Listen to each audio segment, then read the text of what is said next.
क्या आप भी सुबह उठते हैं, ऑफिस जाते हैं, सैलरी का इंतजार करते हैं और महीना खत्म होते ही फिर से वही रूटीन? बधाई हो, आप रैट रेस यानी चूहा की दौड़ में फंस चुके हैं।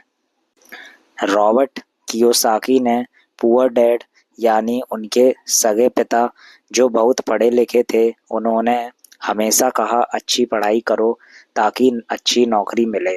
लेकिन उनके रिच डैड यानी उनके दोस्त के पिता, जिन्होंने सिर्फ 8वीं क्लास तक पढ़ाई की, उन्होंने रॉबर्ट को अमीर बनने का सबसे पहला और बड़ा सीक्रेट सिखाया।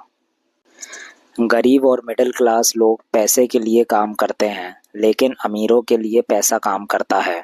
जब 9 साल के रॉबर्ट और उनके दोस्त माइक ने अमीर बनने की इच्छा जताई, तो रिच डैड ने उन्हें अपनी एक दुकान पर सिर्फ 10 सेंट प्रति घंटे की मामूली सैलरी पर काम पर रख लिया। कुछ ही हफ्तों में रॉबर्ट थक गए और सैलरी बढ़ने की मांग करने लगे।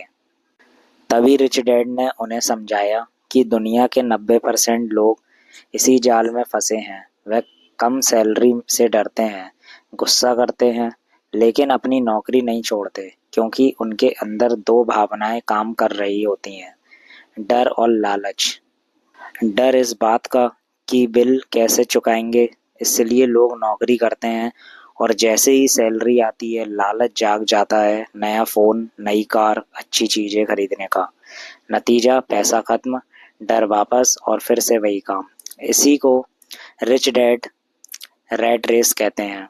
जाल से निकालने के लिए रिच डैड ने रॉबर्ट की सैलरी बढ़ाकर 10 सेंट से सीधे 0 कर दी। उन्होंने कहा, अब बिना पैसों के काम करो और अपने दिमाग का इस्तेमाल करो।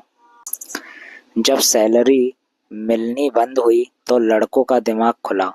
उन्होंने नोटिस किया कि दुकान का मैनेजर पुरानी कॉमिक बुक्स के कवर फाड़कर उन्हें फेंक देता है।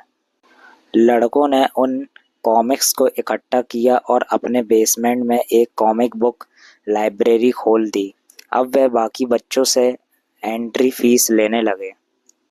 सिर्फ कुछ हफ्तों में जो लड़के हफ्ते के मुश्किल से कुछ सेंट कमा रहे थे, वो अब $9.50 हफ्ता कमाने लगे।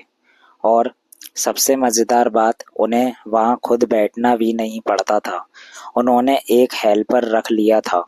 उन्होंने अपना पहला एसेट बना लिया था, जो उनके स्कूल में होने पर भी उनके लिए पैसा कमा रहा था। तो चैप्टर 1 का सीधा सा मतलब यही है, अगर अमीर बनना है तो सुरक्षित नौकरी की तलाश छोड़ो, अपनी भावनाओं को काबू में करो, अपने आसपास के अवसरों